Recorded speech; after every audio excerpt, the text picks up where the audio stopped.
Donc bonjour à vous, j'espère que vous allez bien. Je suis en compagnie de Toussaint, un grand fan du Barça. Donc avec lui, ne vous inquiétez pas, vous serez bien gâtés. Nous allons parler de l'actualité du Barça et de pas mal d'autres sujets. J'espère que vous allez vous intéresser et vraiment prendre le temps de visionner la vidéo du commencement à sa fin. Toussaint, qu'est-ce que tu peux déjà nous dire de ton amour pour le Barça, de ce que tu connais du Barça? Alors cet amour a commencé très jeune, très jeune, je pense à 5 ans. J'ai eu mon premier maillot du Barça. Le premier joueur que j'ai regardé, c'était Ronaldinho. La magie, le sourire, surtout son sourire. Hein, un joueur qui dribble, qui sourit. Et vous entendez l'anecdote au Bernabeu, chez le rival. Standing ovation. Mais qu'est-ce que vous voulez de plus? Rien. Donc vraiment, c'est un amour depuis tout petit et ça n'a pas changé. Hein. Pour toi, est-ce que c'était la famille ou juste de toi-même tu as voulu? Je dirais un peu la famille parce que j'ai un grand-père et un oncle qui sont 100% Barça. Donc ça a commencé là en fait. On regardait les matchs ensemble depuis tout petit et après ça, moi je me suis dit, mais c'est mon équipe. C'est clair. Mon équipe. Moi également comme toi, genre c'est grâce à Ronaldinho, vraiment le voir faire tout ce qu'il faisait, c'était tellement waouh, de la magie. Et j'aimais bien le duo avec Eto'o, mais c'est aussi également grâce à l'entourage familial. Papa est fan du Barça, les oncles. Donc du coup, j'étais déjà dans le bain et je n'ai fait qu'aimer cette équipe malgré que ça allait très mal. Mais bon, aujourd'hui, on traverse une situation catastrophique, on va dire assez bizarre en ce moment. Et j'aimerais avoir un peu ton point de vue par rapport à cette situation. Est-ce que tu penses qu'on va se relever? On a perdu pas mal de matchs en ce moment. Et donc, qu'est-ce que tu penses déjà de ce flic-là, de l'équipe de flics en ce moment? Déjà, il ne faut pas oublier qu'au début de la saison, Xavi part, Flick arrive, très contesté parce que beaucoup voulaient d'autres. Personne ne voulait d'un Allemand dans le club en disant oui, la philosophie allemande, on la connaît. Ils sont axés sur l'attaque, Ils jouent habituellement en 4-2-3-1 avec des ailiers ainsi que des latéraux qui sont hyper offensifs. Donc personne ne voulait de cette philosophie. Tout le monde s'attendait à un tiki-taka. Mais dans le football d'aujourd'hui, beaucoup de choses ont changé. Le tiki-taka, c'est bon, mais quand tu n'as pas les joueurs qu'il faut là où il faut, ça ne marchera pas. Je suis d'accord. Et c'est vrai que la situation est un peu mitigée, mais moi je dirais quand même que cette équipe me donne beaucoup d'espoir. Beaucoup d'espoir dans le sens où, on l'a vu, on ne va pas être mécontent des résultats contre le Bayern, contre le Real, on l'a vu. Le piège du hors-jeu qu'il installe aujourd'hui, c'est dans ce but d'être hyper offensif qu'il le fait. Et ça fonctionne, bien qu'il y a ses défauts et tout, mais le piège du hors-jeu aujourd'hui nous montre que on a quand même d'autres armes à part le tic-tac. Aujourd'hui, on peut jouer avec le piège du hors-jeu, on peut être très offensif. C'est bien déjà. Statistiquement parlant, on a marqué plus de buts. Ça prouve déjà aussi notre efficacité qui s'est améliorée. Mais l'axe d'amélioration qui nous fait un peu peur, c'est surtout la profondeur de banc. Parce qu'on le voit, on a des joueurs indispensables. C'est vrai. Et quand tu les sors du 11, même vous les reposer, c'est très compliqué. Très compliqué. En plus, le problème de la profondeur du banc arrive à un mauvais moment où il y a pas mal de matchs et très peu de joueurs. Peut-être dans les années antérieures où il n'y avait peut-être pas assez de matchs, assez de temps de repos, mais en ce moment, je me souviens même au début de saison, on avait pratiquement tous les 7 jours, pratiquement 3 matchs tous les 7 jours. Donc, avec le peu de bancs de touche qu'on a de bancs de qualité, je veux dire, c'est vraiment compliqué. Mais est-ce que tu fais toujours confiance à Flick? Côté Flick, moi j'ai totalement confiance. C'est un entraîneur que j'ai regardé au Bayern. Malheureusement, on connaît le passif qu'on a avec Flick. On connaît notre passif avec lui. Je l'ai regardé en équipe d'Allemagne. Ça a fonctionné très bien parce qu'il avait retrouvé ses joueurs du Bayern. Aujourd'hui, il arrive. On voit un Lewandowski qui est totalement transformé. Un Lewandowski à qui on demandait de faire ce pourquoi il était bon, rester devant et marquer. Même si ça ne s'est pas bien passé lors des 2 derniers mois, novembre et décembre. Oui, bon, il est très décrié en ce moment, mais quand même son début de saison est quand même incroyable. Parce que beaucoup de gens, la saison dernière, l'envoyaient en Arabie Saoudite. C'est vrai. À coup sûr. On a fait venir Victor Roquet pour le suppléer en se disant que voilà, il va aller sur le banc et on va mettre le jeune, mais ça n'a pas fonctionné. Et malgré tout, cette saison, il nous montre quand même qu'il a encore les jambes. Bien que, voilà, on aimerait bien l'avoir plus devant les cages, finisseur, et derrière une bonne animation. Mais pour l'instant, sa saison est quand même bonne. Oui, j'avoue. Meilleur buteur de la Liga. pour l'instant. En tout cas, j'espère qu'il ne va pas perdre cette place-là. Il fait espère. très bien le taf. Et moi, je le vois. En tout cas, si jamais on parvenait même à remporter, on va dire, un trophée majeur comme la Ligue des Champions, pour moi, ça serait difficile à séparer Lewandowski et Rafinha comme ballon d'or. En tout cas, je vais en besogne, mais on va y arriver, ne vous inquiétez pas. Donc, je comprends bien, tu fais confiance à Flick. Moi, également, j'avoue que je fais confiance à Flick parce que c'est vrai qu'en termes de points comptables, en cette période d'année, Xavi avait plus de points que Flick. Exact. Mais avec Xavi, c'est qu'on s'ennuyait. Hein. Deux, c'est que les matchs c'était toujours à l'arraché lorsqu'on gagnait. Et du coup, avec Flick, au moins, on a une certaine, on va dire, assurance, généralement, excepté les 2 derniers mois. Donc, il y a ce côté-là, déjà, on est très vif, on marque, et l'adversaire souffre souvent avec le piège du hors-jeu. Donc, j'ai quand même confiance à Flick dans l'ensemble, même si en ce moment, on ne va pas du tout dans la bonne direction. Donc, Flick n'est pas le fautif. Ok. Au niveau de l'équipe, par exemple, selon toi, qui est peut-être fautif de ces dernières défaites? Ou c'est toute une équipe qui va très mal? Je remettrai la faute peut-être sur toute l'équipe. Okay. Sur toute l'équipe, déjà parce qu'on a un gros souci. On a un seul bon 6, Casado. Les matchs où Casado a pris un carton rouge, c'était hyper compliqué après parce que De Jong revient de blessure, il n'est pas encore à 100%. C'est vrai. Gavi en 6, c'est bon, mais on connaît quand même l'engouement de Gavi. C'est vraiment un amoureux du Barça. Il se donne à 200%. Et des fois, il est tellement sulfureux sur le terrain que c'est pas du tout le style d'un 6. Parce que le 6, habituellement, c'est un joueur à qui on demande d'être calme. Tu reçois la balle, peu importe la pression autour de toi, tu es capable de t'orienter, d'envoyer de bons ballons. Maintenant, je dirais vraiment que c'est toute l'équipe. Et aussi le banc, parce qu'on voit des joueurs qui entrent sur le terrain après, mais c'est pas trop ça. On va parler de notre ami Ferran. Ferran Messi, il a quand même sauvé en contre Dortmund du coup.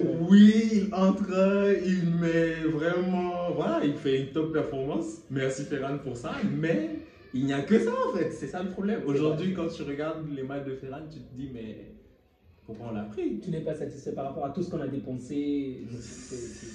C'est ça, et pas que Ferran pour qui on a acheté, mais regarde aujourd'hui des joueurs en défense comme Martins. Il ne nous rassure pas.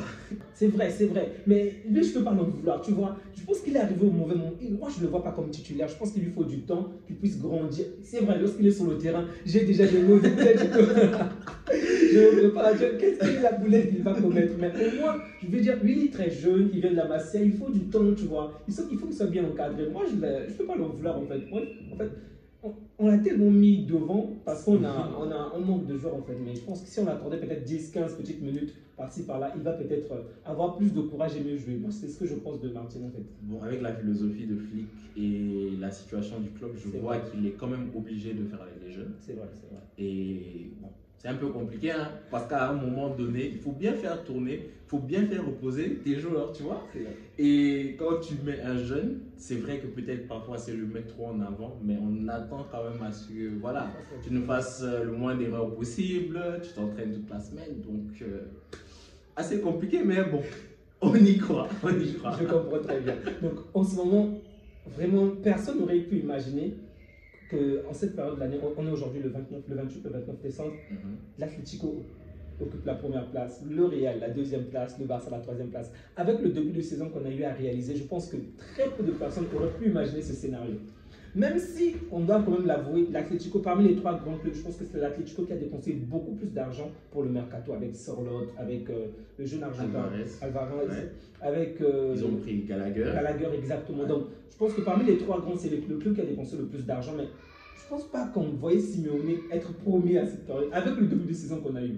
En tout cas, moi, je ne voyais vraiment pas ce scénario. Qu'est-ce que tu penses déjà de l'Atlético? Tu crois que cet Atlético peut gagner le championnat? Est-ce qu'on va revenir plus fort pour reprendre cette place ou l'Atlético va la garder jusqu'à la fin? Bizarrement, un truc que j'ai remarqué, chaque fois qu'on vend un joueur à l'Atlético finit champion. J'ai l'impression qu'on est là pour leur donner les motivations en plus. On a vendu un joueur l'anglais, actuellement, il est à l'Atlético. C'est vrai, je l'ai complètement oublié. Et ces derniers temps, il joue et il fait de très bons matchs. C'est ça, on se demande, mais l'anglais, comment ça se fait? Il était au Barça, il était à Tottenham, ça ne s'est pas bien passé. Il va à l'Atlético, mais c'est vrai. On a retrouvé un bon anglais, hein, franchement. Et beaucoup ne parlaient pas de l'Atlético, mais personnellement, moi, je ne les ai pas sous-estimés parce qu'au début de saison déjà, ils avaient des matchs en retard. Donc là où nous, on était vraiment en train d'avancer, de taper tout le monde avec 3-4 buts, ils avaient des matchs en retard. Ils gagnent des matchs à l'arraché parfois, mais on regarde aujourd'hui, c'est vrai qu'on parle de Lewandowski, mais derrière, Griezmann fait une top saison. Alvarez qui est venu au début, c'était un peu compliqué, mais on voit au fur et à mesure qu'Alvarez est en train de s'habituer, Alvarez est en train de monter de cran. Sorloth, totalement efficace dans son rôle de 9 tueurs au dernier moment, donc c'est une équipe qui tourne très bien. Même si Gallagher, on doit l'avouer que c'est moins bon que lorsqu'il était à Chelsea. Moi, je pense que Gallagher n'a pas encore trouvé les marques par rapport à Chelsea, en fait. Je dirais plus, au niveau des milieux, c'est plus le style de Simeone. On sait que Simeone, c'est un entraîneur au milieu. Il demande vraiment à ses joueurs d'être box-to-box. C'est des joueurs, on l'a vu avec les Rodriguez, des gens qui reviennent au milieu pour tacler. C'est vraiment des gens énergiques, en fait, des Gavi. Tu vois, ouais, des Gavi, c'est ça. Aujourd'hui, tu donnes une Gavi à Simeone, mais c'est fini, tu as un Gattuso Prime. Tu vois, tu as un Gattuso Prime parce que c'est vraiment un entraîneur qui aime ce genre de joueurs, en fait. Des joueurs énergiques au milieu qui vont vraiment tout faire, box to box, attaquer, défendre et tout. Et bon, Gallagher, je me dis qu'avec le temps, parce que c'est beaucoup plus peut-être le style des Anglais qui est comme ça, un style beaucoup plus voilà, calme, soft et tout. Mais je pense que Gallagher, quand même, on va dire année d'adaptation en plus, et puis l'année prochaine, on verra ce que ça va donner. Donc, selon toi, l'Atlético porte le championnat? C'est possible. On sait que franchement, la Liga, c'est un championnat. On sait que c'est un championnat qui se joue toujours à 3. Malheureusement pour les autres équipes, c'est toujours Barça, Real et Atlético. Bilbao, c'est bien. Hein, Bilbao, des fois, c'est comme du feu de paille. Ils commencent très fort et ils finissent mal. Oui, ils commencent mal et ils finissent très fort. Donc, 50-50. En termes de pourcentage, selon toi, tu vas séparer peut-être entre les 3 équipes dont tu viens de parler. Quelle est l'équipe dont la probabilité est énorme pour remporter le championnat, ensuite la seconde et la troisième? Si je dois vraiment regarder là à cet instant T, donc c'est-à-dire que je ne prends pas en compte le mercato qui arrive, soit les joueurs actuels que chaque équipe a, je mettrai l'Atlético devant. Parce que vraiment en termes de profondeur de banc, on le voit. Ils ont toujours une très bonne profondeur de banc. Coquet qui est là depuis, mais Coquet, je me demande à quel moment il arrête. Jesus Navas a arrêté récemment, mais Coquet, arrête. Coquet, c'est bon. Coquet, mais j'ai l'impression de le voir depuis que je suis tout petit. Le PLS, il est pertinent. On l'attend dans le jeu. Il fait bien le table, ça m'énerve. Mais voilà, donc c'est des joueurs qui sont toujours là et comme on les appelle, les guerriers de Simeone. Donc, et regarde dans l'équipe actuellement, il y a tellement d'Argentins. Et on connaît le caractère des Argentins. Lui-même un Argentin, c'est-à-dire que là, il a forcément l'équipe de ses rêves. C'est vrai. Même si le truc d'Alvarez m'a quand même fait mal, vraiment. Avant même qu'il rejoigne City, je parlais déjà d'Alvarez dans la maison. On s'était intéressé à lui parce qu'il était à River Plate. Je voulais vraiment qu'il vienne chez nous. Ensuite, il était à City. Il y a eu des problèmes où il voulait jouer, mais il n'avait pas le temps de jeu. Là encore, je souhaitais vraiment qu'on le recrute, mais avec notre situation, c'est vraiment pas possible. Mais j'aurais vraiment souhaité que Alvarez, c'est un joueur que j'aime bien, ok? J'aurais vraiment souhaité qu'il vienne chez nous. Les joueurs comme Alvarez ou même Fernandez sont des joueurs que moi j'aime beaucoup, Enzo. Donc, mais bref, ça n'a pas marché. Donc, selon toi, l'Atlético occupe la première place. Je nous vois bien deuxième. Deuxième? Ouais, je nous vois bien deuxième. Et le Real la troisième? Troisième place. Pourquoi pas le Real alors que le Real a des bons résultats et eux aussi ils ont un match en moins?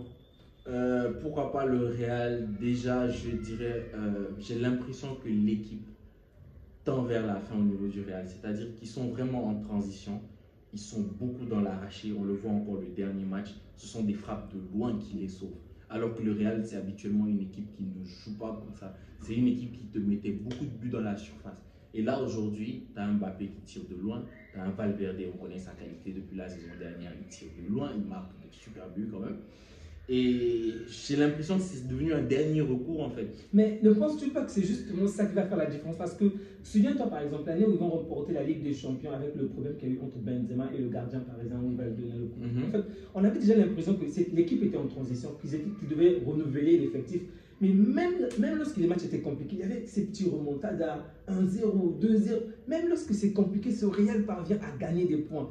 peut-être que malgré que c'est compliqué, ils vont toujours y arriver. Ils sont tellement... C'est vrai que c'est des problèmes d'arbitrage. Ok, mais je ne vais pas parler de ce point-là. Genre, même lorsque c'est compliqué, ils arrivent à gagner. Ça ne t'inquiète pas ce côté-là. Le jeu n'est pas flamboyant, mais le résultat est là. En tout cas, je peux juste dire qu'on verra parce que vraiment, moi, je les vois lâcher un moment parce qu'il y a beaucoup, il y a la Ligue des Champions, il y a le mondial des clubs où ils sont engagés. Donc, cette année, quand même, on a énormément de compétitions qui vont se jouer. Et comme je t'ai dit, la profondeur de banc est à l'avantage de l'Atlético actuellement. Donc, ça risque d'être vraiment compliqué en fait pour le Barça et le Real. Mais on verra bien.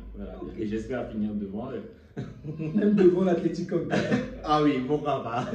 Maintenant, on va parler du mercato du Barça ou des joueurs que l'on a perdus. Déjà, par rapport à la situation de Gundogan, avant déjà de parler de nouveaux joueurs, j'aimerais qu'on revienne sur Gundogan, qu'on revienne sur Félix, Joao Félix et même Cancelo. Déjà, pour les deux joueurs, je peux comprendre que financièrement c'était compliqué. Mais pour Gundogan, qu'est-ce que tu penses de toute cette situation? Est-ce que c'était correct qu'on se débarrasse d'un grand joueur comme lui de cette manière-là? Et les deux joueurs, ne fallait-il pas qu'on puisse davantage investir pour ces deux joueurs-là? Parce qu'aujourd'hui, on a besoin d'un défenseur. Cancelo aurait pu faire la différence. C'est vrai que Félix n'était pas très régulier, mais il y a des moments où il rentrait. Tu fais les matchs importants comme l'Atlético, il nous donnait la victoire. Est-ce que ces joueurs-là aujourd'hui n'auraient pas fait la différence, par exemple? Pour le cas de Gundogan, déjà, moi j'aurais dit non parce qu'on a vu. Ah oui. Il m'a poignardé. Mais non, mais tu sais il était le meilleur joueur la saison passée. Oui, mais aujourd'hui, moi par exemple, je regardais les jeunes. On voyait Casado, on voyait Bernal. Au début de saison, on l'a vu, c'est Bernal qui jouait. Et quand il s'est blessé, beaucoup de gens se sont alarmés en se disant oui, il nous reste que Casado, mais les gens ont oublié que Casado était le capitaine. Bernal était le second. Ils sont passés en A, bien que Bernal jouait, mais Casado était quand même son capitaine. Et aujourd'hui, on le voit quand même. Et derrière, Gundogan aujourd'hui, c'est le même problème avec certains joueurs. C'est-à-dire que c'est des joueurs qui avaient tellement gagné. À un moment, j'ai l'impression que quand ça ne fonctionnait pas, certes, ils avaient l'aura, mais l'envie parfois manquait. Et aujourd'hui, on le voit par exemple à City. Quand il joue, tu ne ressens plus le joueur qui était là avant en fait. Il a un cas complexe en ce moment. On est d'accord que c'est toute l'équipe qui ne va pas bien. Mais quand même, je ne regrette pas. Celui pour qui vraiment je regrette, c'est Cancelo. Parce qu'aujourd'hui, Cancelo, quand on regarde la situation de Koundé à droite et de Balde à gauche, je me dis qu'un Cancelo aujourd'hui nous aurait vraiment aidé. Vraiment, parce que déjà, il joue très bien des deux pieds. Koundé aurait pu se reposer, Baldé aurait pu se reposer. Actuellement, c'est très compliqué pour eux deux parce qu'on sait au début de saison, ils fournissaient énormément d'efforts. Koundé, ce n'est pas son poste, il a dû se réadapter et il s'est très bien réadapté même. À un moment où on se demandait quel était son réel poste parce qu'il était très bon sur le côté. Mais vraiment, moi, si des trois, on me demandait de faire revenir un, je choisirais Cancelo pour vraiment faire reposer nos deux latéraux et avoir une option en plus. Et Félix, mitigé pourquoi? Ok. Il est bon. On est d'accord. Il a vraiment cette qualité-là. Okay. J'ai l'impression qu'il était motivé que par les matchs en jeu. Ouais. Quand on jouait le Benfica, quand on jouait l'Atlético, tous ces ex, bizarrement, c'est ça, en fait, tous ces ex, quand on les jouait, mais tu avais l'impression d'avoir un Félix prime. Un Félix se donnait sur le terrain, Félix courait à gauche, à droite, il marquait, il a même célébré contre l'Atlético. Voilà. Mais malheureusement, Félix, quand tu regardes, il n'y a que ça. C'est vrai. Il n'y a que ça. Je ne peux même pas te contredire sur Félix. Vraiment pas parce que je suis dans la même situation. Je suis d'accord que c'est bon, mais il n'est pas régulier. Il est là très peu de temps et lorsqu'il est là, c'est pas fort. Il n'a même pas forcément l'envie. Et souvent, quand on donne des grands matchs, qu'il nous donne un semblant en fait. Ok, je comprends. Mais pour Gundogan, j'ai mal. Et pour Cancelo, je suis d'accord. Gundogan, en ce moment, je pense qu'il nous aurait quand même pas mal dépanné, tu vois. Mais bon, c'est pas grave. Et même la manière dont il est parti, excepté le fait qu'on n'ait pas peut-être besoin de lui, la manière dont il est parti, je n'ai vraiment pas aimé la manière dont ça a été géré, quoi. Laisser un joueur partir comme ça gratuitement, ça m'a vraiment fait mal. À la limite, j'aurais souhaité qu'on trouve un acheteur, mais laisser un bon joueur comme ça partir, j'ai vraiment pas compris ça. Mais bref, il fallait libérer de la masse salariale et on l'a fait. Mais malheureusement, aujourd'hui encore, on a des problèmes. C'est compliqué. Donc, ça, on a déjà compris par rapport au mercato. Maintenant, on a des nouveaux joueurs, il y a des noms qui sortent. On a entendu parler de Jonathan Tah, on a entendu parler de... Davis. Merci, Jonathan Davis. Léao, Oui, merci beaucoup. Léao, je dirais le petit Moussala. Bon, ça, je pense que c'est très peu probable vu nos finances. Et même Varas Krila. Il y a Kimmich aussi, on parle de lui souvent. C'est même plus nécessaire qu'on parle de Kimmich. Mais tu peux en parler, mais sincèrement, avec Kimmich, j'en ai ras-le-bord. Sincèrement, j'en peux plus de Kimmich. Donc, il y a également Kimmich, comme tu as dit, Moussala, Kimmich. Et enfin, le petit que je veux tellement voir, mais à tout libre à toi de parler. Le petit Williams. Ok. Selon toi, déjà, lequel de ces joueurs-là, qu'est-ce qui est probable? Quel est le joueur qu'on peut prendre? Et quel est le joueur qu'on devrait? Parce qu'on veut peut-être un vrai joueur qui peut faire la différence, et peut-être que nos finances ne le permettraient pas. Si toi, tu étais par exemple le recruteur du Barça, qui vas-tu prendre en fait? Quel est le joueur que tu vas prendre? J'aurais pris deux dans cette liste. Deux dans cette liste. J'aurais pris un Nico et Jonathan Tah, à coup sûr. Tah, je vais m'expliquer. Je regarde les matchs en Bundesliga et aujourd'hui, avec notre style et le piège du hors-jeu, je pense que c'est un défenseur qui sera déjà très vite s'adapter. Je le vois complémentaire avec un Araujo à long terme, c'est-à-dire que vraiment, en termes de physique, il a le physique, il est quand même très rapide pour son physique et c'est un défenseur intelligent quand même. C'est un défenseur très intelligent quand on regarde comment il défend et tout. Tu sens qu'il défend avec la tête en fait. Est-ce que tu penses qu'il peut être titulaire au Barça? Leverkusen c'est une chose, mais le Barça c'est un autre niveau. Je pense qu'il peut. Titulaire? Je pense qu'il peut, ouais. D'accord. Une bonne charnière. C'est vrai qu'il y a Koubarsi, mais rien ne nous empêche de jouer avec trois défenseurs. Hein. Koubarsi, Araujo et Tah. Tu vois? C'est pas faux. Pour Jonathan Tah, je suis d'accord avec toi. On passe à l'autre joueur. Tu as parlé de Nico. Déjà, avant de parler de Nico, pourquoi pas Skriniar? Pourquoi pas Moussiala? Pourquoi Kimmich? Les autres? Pourquoi Williams au lieu des autres en fait? Kimmich, je suis assez mitigé pour lui. C'est un joueur très bon. Je me rappelle, il avait commencé latéral droit. Il a fini milieu défensif. Et actuellement, ces derniers temps en tout cas, tu sens qu'il a plus d'envie. Peut-être parce qu'il est en fin de contrat et qu'il veut chercher une porte de sortie. Et l'âge aussi. Voilà, l'âge aussi. Et c'est pour ça, par contre, je ne le prends pas parce qu'aujourd'hui, quand je regarde les milieux défensifs, franchement, il faut du tonus. C'est vrai qu'on parle des fois de Busquets, mais Busquets, c'était un artiste, c'était un autre niveau. Je regardais ses compilations hier soir, mais je me suis dit, mais ce gars, franchement, c'est un malade. Et aujourd'hui, on ne va pas s'attendre à avoir un autre Busquets. C'est vrai, il y a Rodri, mais aujourd'hui, Rodri, tu sais que tu ne peux pas le déloger de City. Et il y a que ça. Il est plus amoureux du Real. C'est ça. Donc, Kimmich, franchement, c'est un joueur aussi, des fois, il y a certains problèmes en interne, donc je ne l'aurais pas pris pour la stabilité. Pour la stabilité, prix, âge, et le fait qu'il puisse jouer entre plusieurs clubs, je n'aime pas ça. C'est ça. Lorsque tu veux venir au Barça, tu viens au Barça, arrête de regarder ailleurs, je n'aime pas. Kimmich, je suis d'accord. Moussiala, tous les appels Moussiala, ça va être très compliqué. Simple et bonne raison, c'est la finance. Ok, donc on est d'accord que si financièrement on était stable, tu aurais pris Moussiala. S'il faut prendre un seul joueur parmi tous les joueurs qu'on a cités, un seul joueur. Non. Si je devais en prendre un parmi eux tous, ça allait être vraiment un ailier. À coup sûr, si je devais en prendre un. Je peux comprendre, mais Moussiala peut s'adapter. Il est jeune, il est très bon. Je pense qu'il a les capacités. Tu vois, on a souvent ce côté-là pour dire que le joueur là ici va forcément. Tu as vu Koundé. Koundé aujourd'hui il est très bon et pourtant c'est pas son poste de prédilection. Donc pourquoi pas faire évoluer Moussiala dans ce côté-là aussi exactement. Genre qu'il aille jouer, qu'il fasse la différence sur le côté. Je trouve qu'en termes de ses qualités, je le vois beaucoup mieux en milieu défensif, derrière un attaquant. Franchement, c'est le poste par prédilection de Moussiala en fait. Sur le côté, je pense qu'il y aura quand même un petit souci parce que c'est vrai qu'il est très vif et étant jeune, tu l'as dit, étant jeune, oui, il peut très bien, voilà, il a un très bon dribble et tout, il peut passer, il marque, oui, mais je ne le vois pas avoir la technique d'un ailier pur en fait. Je comprends. Et je peux comprendre également ton choix par rapport au milieu. On a peut-être l'un des meilleurs milieux du terrain. Si tous nos joueurs sont au complet, on a assez de joueurs au milieu. Donc s'il faut le prendre rien que pour le milieu, je peux comprendre qu'on ne prenne pas Moussiala.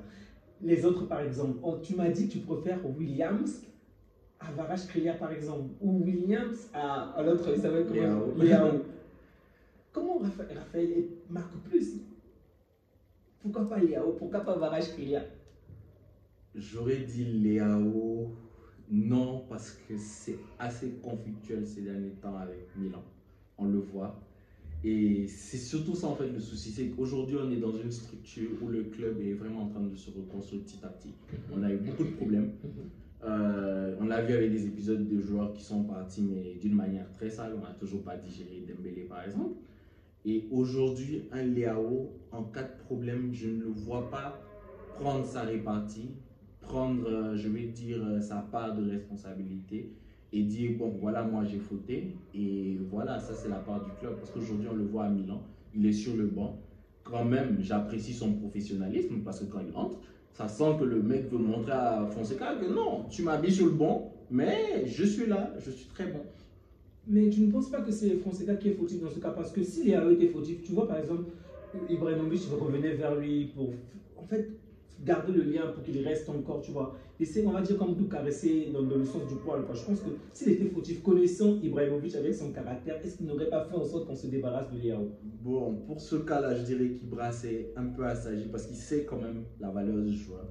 Et en termes que directeur sportif, tu vois, il a quand même ce devoir de garder ses joueurs, de leur montrer l'amour du club d'une certaine manière et tout. Parce que c'est plus facile ces dernières années de faire sauter un coach à cause d'un joueur que l'inverse. On le voit. Donc, Léao quand même, non. Kvaratskhelia, j'aurais dit non. Mais si tu me dis, si tu me dis que tu retires Léao juste pour des problèmes, on va dire, extra-sportifs, je pense que c'est pas aussi bien parce que le Barça est une entité différente. On a vu par exemple avec Cancelo, il n'était pas en bon terme avec Guardiola, il n'était pas forcément en bon terme avec le staff et tout. Mais lorsqu'il est venu au Barça, c'était complètement différent. On sait les mettre dans l'atmosphère qu'il faut pour qu'ils puissent grandir comme Dembélé. Dembélé était chez nous. C'est vrai que la manière dont il est parti, bon, on va dire qu'il n'y a pas vraiment eu de conflit en tant que tel, mais de fausses promesses. Okay?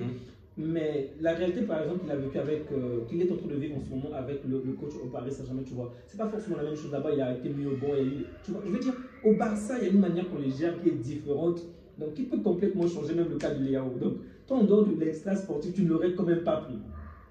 Sans enlever ce côté extra sportif. Je regarde aussi l'âge, par contre. L'âge aussi est un facteur important parce qu'il nous faut, actuellement, il nous faut des joueurs qui sont jeunes. Et aujourd'hui, quand tu regardes, pourquoi je vais en arriver? Parce que Nico, aujourd'hui, moi, je me dis, ce sont deux joueurs qui jouent ensemble, en fait. Avec, ça se voit que Nico et Yamal, ils s'aiment. Derrière, tu as Olmo, c'est-à-dire que tu reprends une partie de l'équipe d'Espagne. C'est-à-dire que tu auras ces mêmes joueurs-là, un peu comme dans le temps où tu avais Iniesta, tes Busquets, tes Piqué. Tu auras cette même ossature-là qui va se connaître, qui va vivre ensemble, en club, en sélection. Et derrière, ça peut te donner non seulement des automatismes, mais en plus, tes joueurs, c'est ça en fait, ils auront une très bonne symbiose au niveau du club et tout. Donc, ça peut le faire. Mais Nico, quand même, on va arriver sur les buts. Je vais d'abord sur les buts. Aujourd'hui, Kvaratskhelia dribble, Kvaratskhelia fait des passes, Kvaratskhelia marque. En tout cas, il est plus, on va dire, il est plus décisif que Nico Williams. Et plus important. Aujourd'hui, Naples peut se reposer sur Kvaratskhelia, mais je vois mal Bilbao se reposer uniquement sur le jeune Williams. Je comprends qu'au Barça, c'est peut-être pas sur lui qu'on va compter. Il y a peut-être Yamal, il y a Lewandowski, d'autres joueurs, mais moi, je veux un joueur sur qui toute une équipe peut se reposer.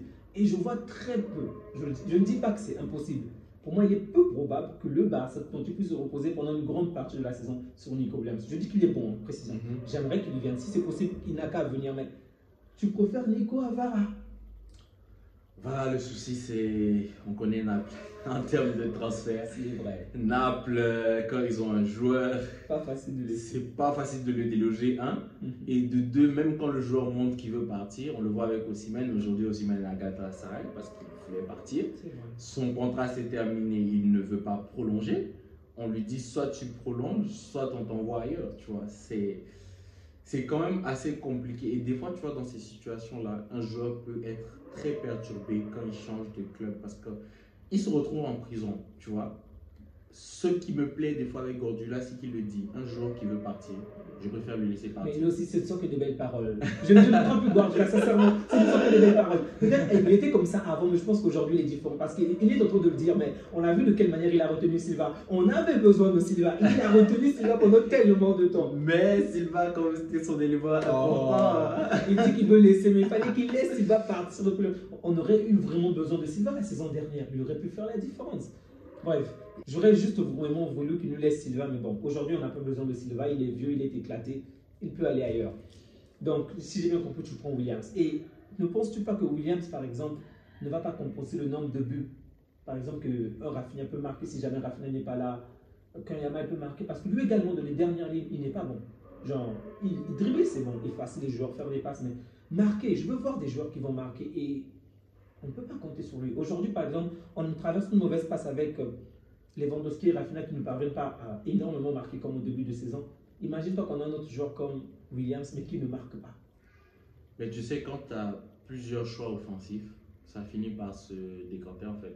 Dans le sens où aujourd'hui, on a parlé du coach en début de vidéo. On a un coach allemand. La philosophie, c'est l'attaque. On l'a vu, Pedri commence à frapper. Chose qu'on demandait en fait sous Xavi. On a toujours demandé à Pedri, mais frappe, allume les cages. Parce qu'il y avait des occasions, des fois, tu vois, mais Pedri, tu sais en tant que défenseur que Pedri va faire la passe. Tu n'as même pas besoin de te jeter. C'est vrai. Alors qu'un attaquant là-bas ou un autre joueur aurait frappé, il aurait tenté et tout. Donc, aujourd'hui, oui, moi je voudrais quand même un Williams. Déjà, je t'ai parlé de la complémentarité. Mais aussi du fait que des fois, quand tu regardes aujourd'hui dans toutes les équipes du monde, tu n'as pas une équipe où tu as tes deux ailiers à coup sûr qui sont très offensifs, qui marquent. Ça va toujours d'un côté ou d'un autre. Et à chaque fois, c'est peut-être l'attaquant qui met plus de buts.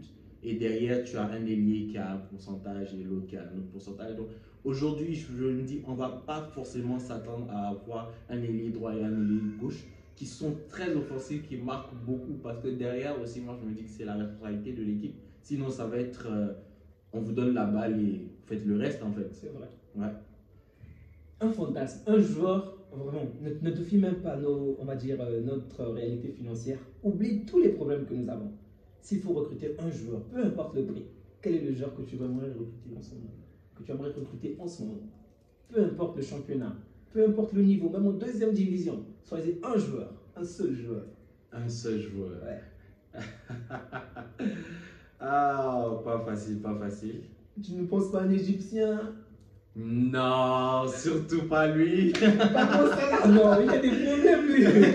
Pas Mo Salah. Non. En ce moment. Trent Alexander. Ah non, non, non, non, non. Lui, je l'aime pas côté défense. Franchement, côté défense. Oui, mais il est fort offensivement. Ouais, mais. Avec le coach en 4-2-3, avec le coach qu'on a offensivement, oui, mais on l'a vu avec Liverpool, Trent, c'est pas trop ça. D'accord. J'aurais peut-être pris un Gyökeres, pourquoi pas. Dans le style, je trouve qu'il se rapproche. Et si vraiment nos milieux et nos ailiers lui font de bonnes passes, ça peut vraiment être un top attaquant. Le Paris Saint-Germain était déjà sur lui la saison dernière, ils n'ont pas pu à cause de quelques millions. Aujourd'hui encore, ils sont sur lui, apparemment, le prix a été rehaussé, soi-disant. Donc, Gyökeres, aujourd'hui, il cartonne, il a 26 ans, je crois, 26 ans. Mais il était en Angleterre, il n'avait pas cartonné. Là, il joue à Porto. Tu sais, tu peux cartonner pendant 1 ou 2 saisons. Il faut tenir compte du championnat. Ouais. Le championnat, je ne veux pas sous-estimer le championnat portugais, vraiment, c'est pas ça mon idée, mais le championnat anglais est un peu beaucoup plus important. Donc, pour moi, une personne qui brille au Portugal ne va pas forcément briller en Angleterre. Donc, pour moi, Mo Salah a plus de preuves que Gyökeres. Pourquoi tu... Salah, n'oublie pas, il y a l'âge quand même. Pas fort, Il y a l'âge. Et aujourd'hui, si tu as un Salah à droite, il y a mal, qu'est-ce que tu en fais? Tu es obligé peut-être de le mettre à gauche. Est-ce qu'il sera bon à gauche Je et pense tout? que faire opposer Yamal, parce qu'on le voit. Je crains qu'il puisse être dans la même spirale que Pedri en fait. Ça m'inquiète énormément. C'est ça, oui. Il est sur la fatigue, tu rappelles, ouais. Tu sais, franchement, c'est assez compliqué parce qu'aujourd'hui, tu vas prendre un Salah, il est bon en fait. Tu ne peux pas le mettre sur le banc. C'est ça le souci. C'est que si aujourd'hui tu me dis un joueur second couteau qui va entrer, être décisif, ok. Mais un joueur comme ça, là, c'est pas un joueur que tu prends pour mettre sur Il est le très banc. Pour les deux joueurs, moi je vais parler de Ta et le 9, Jonathan David. Les deux seront Ouais. gratuits. Mhm. En plus, Jonathan David est prêt à être remplaçant. Ça, c'est fort. Très peu de personnes accepteraient de venir au Barça et prendre cette place de remplaçant. On a déjà vu avec Victor Roque, il n'avait pratiquement pas de temps de jeu, il voulait avoir du temps de jeu. Ben, on s'est débarrassé de lui. Bon, on l'a prêté. Mais lui, il est prêt à être remplaçant de Lewandowski. Je pense que c'est intelligent parce qu'il se dit que Lewandowski va certainement se user d'ici 2 ou 3 saisons. Peut-être qu'il n'aura plus le même niveau. Et donc, lui, s'il arrive à performer, forcément, il pourra prendre la première place. Genre, être le véritable neuf de notre équipe. David. C'est un très bon joueur. Oui, Très très bon, très bon. Mais c'est le souci, c'est que vraiment, il le dit, mais est-ce que vraiment il va être prêt à attendre 2-3 saisons? Je pense que oui, parce que même en ce moment, par exemple, il avait des problèmes, on va dire, il n'était plus aussi performant qu'avant, il y a aussi la blessure. Ouais, il y a Il a quand même serré le banc. Et tu vois, l'attitude est toujours bonne en fait. C'est un gars plutôt bien en termes de caractère. Et donc, je pense que ça peut aller. En plus, surtout ce côté gratuit, en fait, genre, il y a toujours les primes à la signature, mais Ouais. tu vois ce que je veux dire, non? Bon, j'aurais pas dit non pour un David, vraiment. C'est comme tu dis, c'est gratuit. Et derrière, on va voir l'attitude. Mais je me dirais aussi, ça va être aux deux attaquants de voir comment ils vont cohabiter. C'est-à-dire aujourd'hui, si tu mets un Lewandowski sur le banc, il faudrait qu'il comprenne. Si tu mets un David sur le banc, il faudrait qu'il comprenne, tu vois. Parce que maintenant, les saisons sont vraiment longues et on en a parlé, la profondeur de banc. Aujourd'hui, si tu me dis qu'on a 22 joueurs, une équipe A, une équipe B, moi je prends. Et Tu c'est- vois, peu importe ce que tu me mets de top attaquant, que certains soient frustrés et autres, Tant qu'on je gagne. leur dis, ben, tant qu'on gagne, je suis coach, aujourd'hui c'est telle équipe qui joue, demain c'est telle équipe qui joue, moi j'accepte, je prends et puis voilà, c'est tout en fait.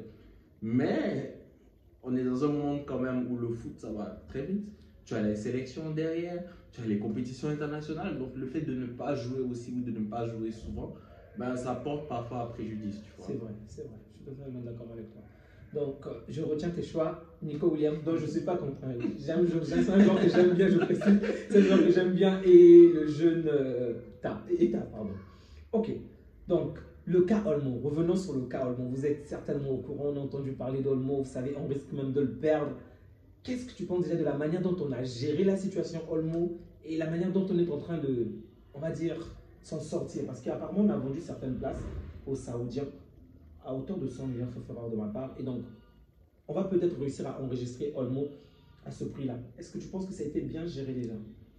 Tu sais, bizarrement, depuis les soucis financiers, ça a toujours été comme ça. En période de décembre, on arrive, on entend oui, il y a tel joueur qui ne peut pas être enregistré parce que voilà, l'enregistrement avait été fait que pour la première moitié de saison et il faut de l'argent, etc., etc. Donc, techniquement parlant, que ça sorte maintenant, ça ne m'étonne pas. On le voit aussi avec la Liga, mais parfois les règles changent à tout bout de champ. Donc, on ne sait plus où donner de la tête en fait. C'est vrai. Et derrière, en termes de gestion, bon, moi je comprends. C'est vrai qu'on a eu à vendre des parts de Barça Studio, etc.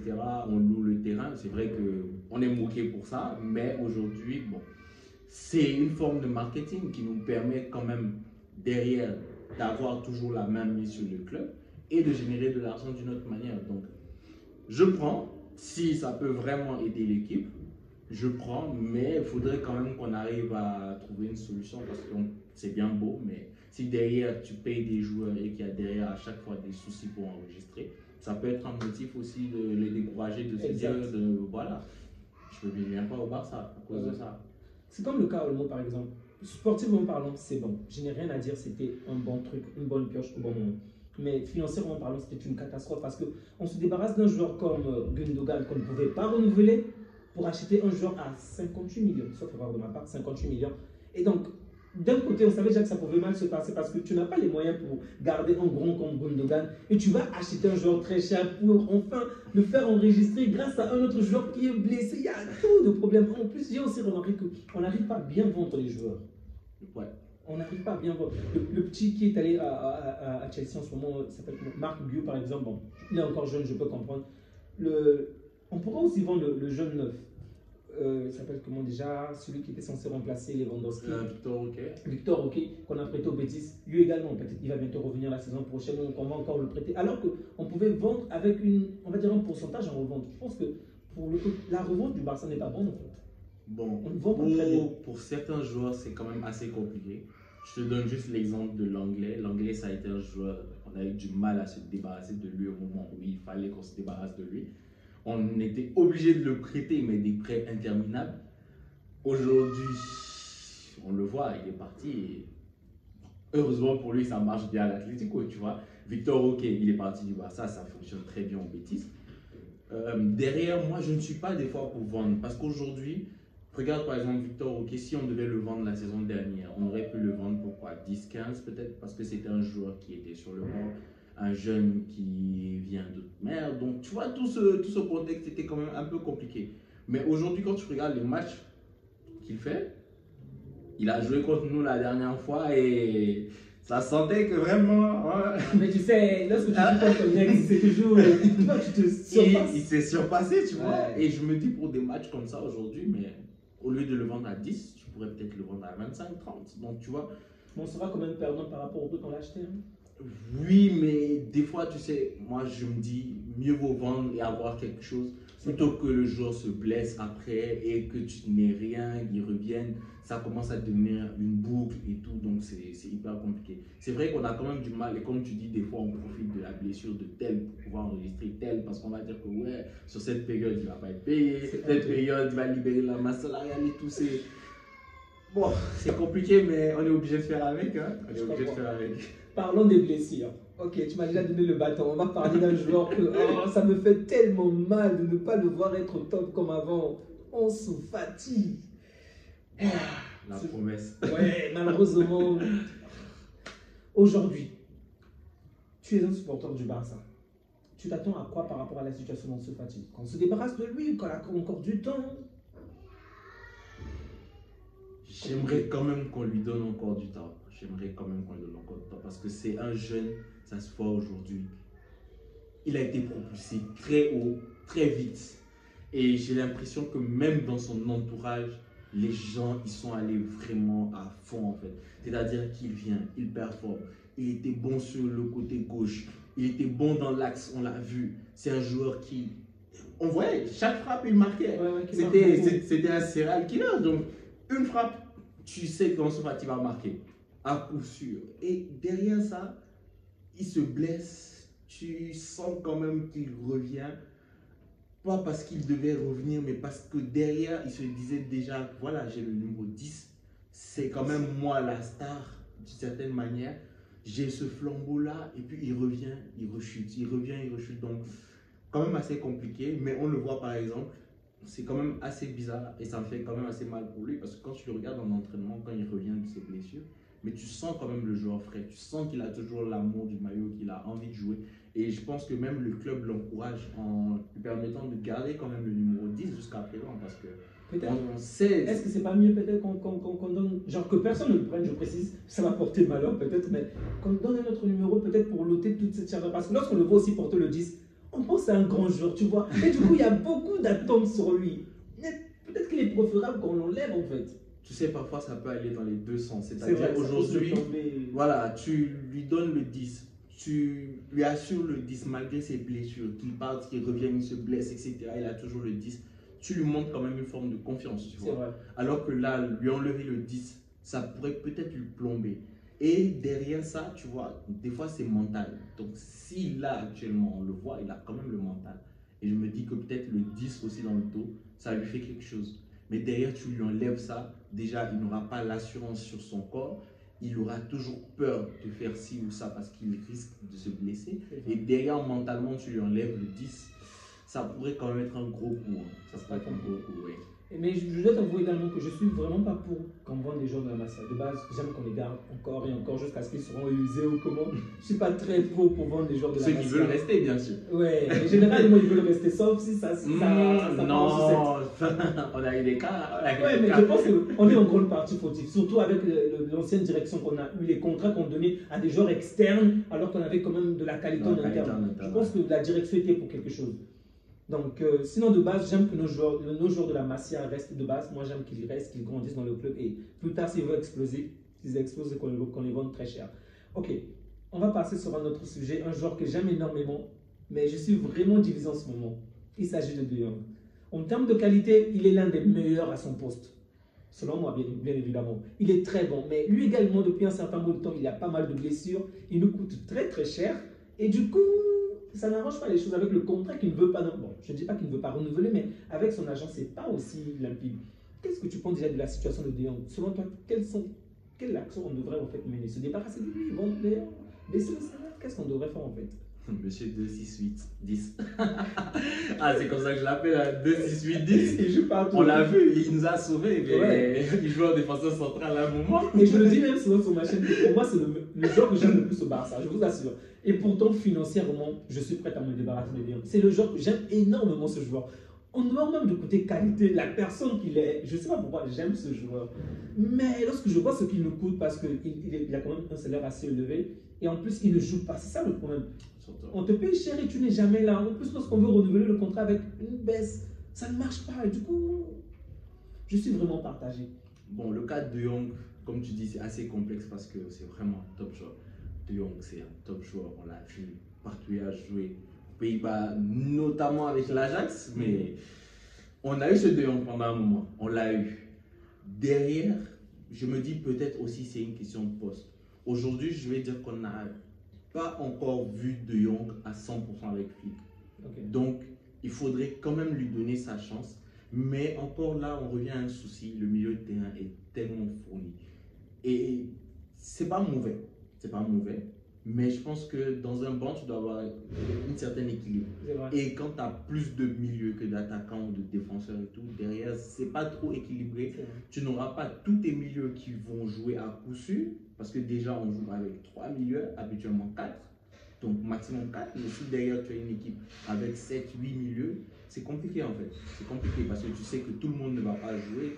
Et il y aura forcément des frustrés. Aujourd'hui, tu me demandes est-ce que je garde De Jong avec les blessures qu'on a au milieu?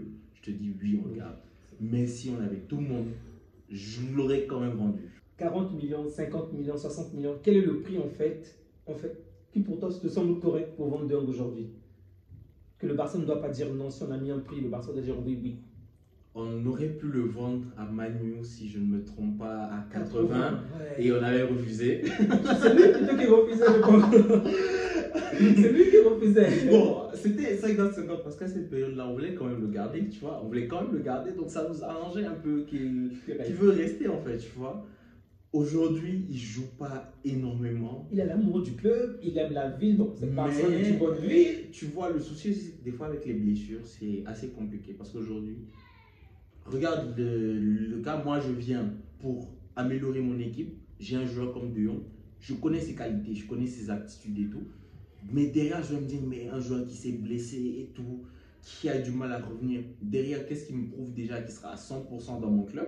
Déjà, un premier point. Et le deuxième point, mais est-ce que quand il va venir, il va avoir l'amour, il va avoir cette envie, est-ce qu'il aura cette mentalité? Parce que des fois aussi, c'est mental en fait, il ne faut pas l'oublier. Il y a des blessures, des fois, le corps guérit, mais quand le joueur revient sur le terrain, mentalement, il a peur, il ne se donne pas.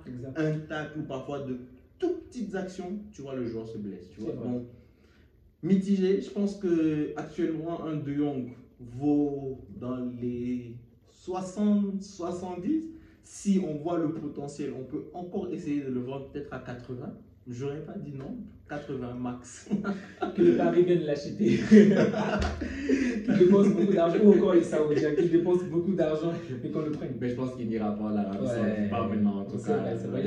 Et ça me ferait quand même mal aussi qu'il parte. C'est ça. C'est vrai, ça me ferait mal. Et surtout qu'il ne rejoigne pas une équipe rivale, ça je vais vraiment pas aimer. C'est mon joueur préféré, mais je ne vais pas accepter cela. On connaît l'Atlético. Non, avec, ils aiment nos joueurs. Non, oui, mais comment te dire, il a trop de qualité pour être dans l'Atlético. Un peu comme Griezmann, je trouve que ce sont des Mais justement, à la place de Griezmann, tu peux mettre un 2 à la place de Griezmann jouer à l'Atlético, mais... Ou un double pivot, mais tu vois, un double pivot un peu avancé, tu vois. Parce que des fois, les doubles pivots, tu as toujours ce 6-là quand même, qui va rester devant ta défense pour te protéger. Et tu as ce joueur, bien que tu lui demandes d'être là pour aider ton 6, mais il peut toujours être avancé. Et De Jong, c'est un joueur qui quand même... Quand il est de derrière et qu'il doit pousser la balle vers l'avant, il est très bon. Ça, on le voit. C'est une de ses qualités. Même s'il garde beaucoup la balle au pied. Moi, je me dis, c'est la passe, c'est pas de l'avant, pas de l'avant. Mais parfois, tu vois, nous, on regarde à la télé, tu as ton écran. C'est vrai, Tu tu as tout un... tu as une vision différente en fait. Pour un Exact. joueur qui est sur le terrain à ce point-là, c'est peut-être lever la tête, regarder est-ce que C'est vrai. des fois C'est tu pas as ce facile. défenseur-là sur ton axe, tu te dis est-ce que ça va passer? C'est pas du tout facile. C'est vrai, je suis totalement d'accord avec toi. Et un autre sujet, c'est par rapport aux gardiens. Donc, tu es déjà au courant que on avait pris Chesney, sauf pour ma part, Ouais. mais qui ne joue jamais. On a un gardien qui aujourd'hui qui nous épate vraiment, c'est Peña. En tout cas, on s'y attendait pas, mais bon, il fait le travail, bravo. Selon toi, est-ce qu'on devrait déjà prolonger Chesney, au cas où juste pour nous une garantie, garder Peña comme le premier gardien ou potentiellement recruter un autre gardien en attendant que Ter Stegen revienne, sachant que même les dernières saisons, on va dire, Ter Stegen, il était là, mais il n'était pas toujours totalement rassurant, ok? Il commettait quand même des bourdes qui nous ont quand même coûté des points importants. Selon toi, qu'est-ce qu'on devrait faire en fait? Bon, concernant le gardien, j'aurais fait comme tu dis, prolonger Chesney déjà, parce qu'on le voit, il s'entraîne, il a une très belle attitude, il ne joue pas, et je pense qu'en venant quand même, il savait qu'il n'allait pas forcément jouer, tu vois, mais il est là au cas où. Peña aujourd'hui nous surprend totalement. C'est vrai. En début de saison, c'est vrai qu'il était très décrié, il faisait beaucoup d'erreurs, mais je pense aussi que c'est ça en fait, il est jeune. Tu as une défense qui est quand même expérimentale dans le sens où on n'a jamais joué avec un piège du hors-jeu. C'est-à-dire qu'aujourd'hui, tu joues avec un piège du hors-jeu. Le top gardien, pardon, que j'aurais mis un gardien prime dans ce genre de système, c'est un qui va sortir. Et qui n'est plus aussi très bon. Ouais, mais tu vois, genre, le genre de gardien, il va sortir, il va aller contre l'attaquant. C'est-à-dire que même quand il y aura le piège du hors-jeu, tu sais qu'un meilleur va sortir en fait. Et même en tant que joueur, tu te dis, bon, j'y vais. Il y a peut-être le hors-jeu, il y a peut-être le gardien. Mais tu vois, au moins, tu as deux options. Alors que lui, il y avait des moments où, quand la défense était dépassée, mais il y a un boulevard. Il y a un boulevard. Et des fois, c'est sorti, tu regardes, tu te dis, mais sors. Tu te dis, en fait, des fois, tu cries devant ta télé, tu te dis, mais sors, viens, viens. En fait, parce que quand un gardien sort, il réduit automatiquement l'angle. Il fait réfléchir le joueur, il fait tergiverser. Il y a plein de choses qui se passent en fait, parce que des fois les actions ça va très vite. Et derrière, tu as quand même tes défenseurs qui sont en train de revenir.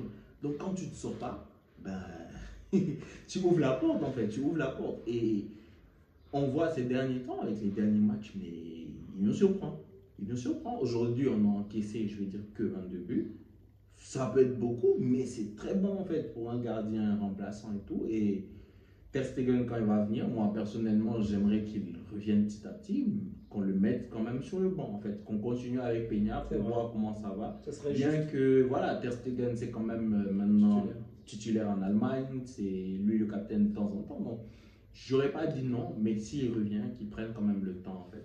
Ce que j'aime beaucoup avec Peña, même si également il me rassure pas à 100%, on va dire, c'est pas possible pour l'instant.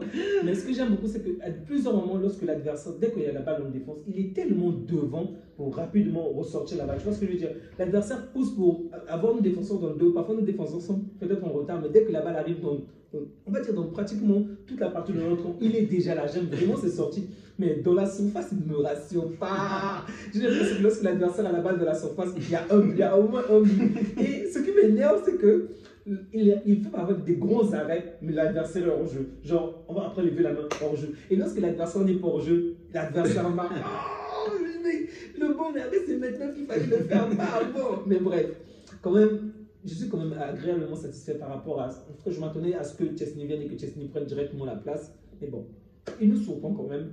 Les amis, on va s'arrêter là pour le Barça. J'espère que vous avez aimé la vidéo. Vraiment, n'hésitez surtout pas à laisser des likes ou même des commentaires. Ça me fait énormément plaisir. Et tout ça sera encore là pour les prochaines vidéos, je l'espère. Il n'y a pas de souci. Merci beaucoup. Donc, merci encore à toi, Toussaint, pour cette vidéo. Merci, Benoît, pour l'invitation. Donc, je t'en prie. Donc, les amis, je vous dis à bientôt. Prenez bien soin de vous, c'est que des vôtres et que Dieu vous garde. Ciao. Ok, à plus. À plus.